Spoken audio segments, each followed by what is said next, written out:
बहुत सुंदर शिव चर्चा गीत लेके आई हूँ, आप लोग सुनिएगा ज़रूर। आप लोग के अच्छा लगे तो वीडियो को लाइक, चैनल के सब्सक्राइब ज़रूर कीजिएगा। आप लोग के दिल से धन्यवाद। सात नदिया परवा से हम जलवा ले अइनिए गुरुजी। सात नदिया परवा से हम जलवा ले अइनिए गुरुजी। खोली ना केवड़िया जलवा ढारी दइए गुरुजी। खोली ना केवड़िया जलवा ढारी दइए गुरुजी। सात नदिया परवा से हम दूधवा ले अइनिए गुरुजी। सात नदिया परवा से हम दूधवा ले अइनिए गुरुजी। खोली ना केवड़िया दूधवा चढ़ा दइए गुरुजी। खोली ना केवड़िया दूधवा चढ़ा दइए गुरुजी। सात नदिया परवा से हम जलवा ले अइनिए गुरुजी। सात नदिया परवा से हम जलवा ले अइनिए गुरुजी।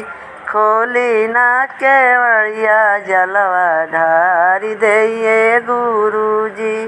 खोली ना केवड़िया जलवा ढारी दइए गुरुजी। जंगल से जाके हम भंगिया ले अइनिए गुरुजी। जंगल से जाके हम भंगिया ले अइनिए गुरुजी। खोली ना केवड़िया भंगिया चढ़ा दइए गुरुजी। खोली ना केवड़िया भंगिया चढ़ा दइए गुरुजी। सात नदिया परवा से हम जलवा ले अइनिए गुरुजी। सात नदिया परवा से हम जलवा ले अइनिए गुरुजी। खोली ना केवड़िया जलवा चढ़ा दइए गुरुजी। खोली ना केवड़िया जलवा चढ़ा दइए गुरुजी। जंगल से जाके हम धतुरवा ले अइनिए गुरुजी।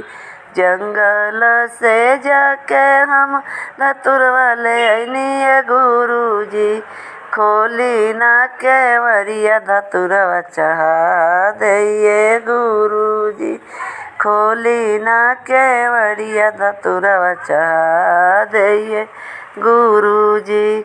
सात नदिया परवा से हम जलवा ले अइनिए गुरुजी। सात नदिया परवा से हम जलवा ले अइनिए गुरुजी। खोली ना केवड़िया जलवा ढारी दइए गुरुजी। खोली ना केवड़िया जलवा ढारी दइए गुरुजी।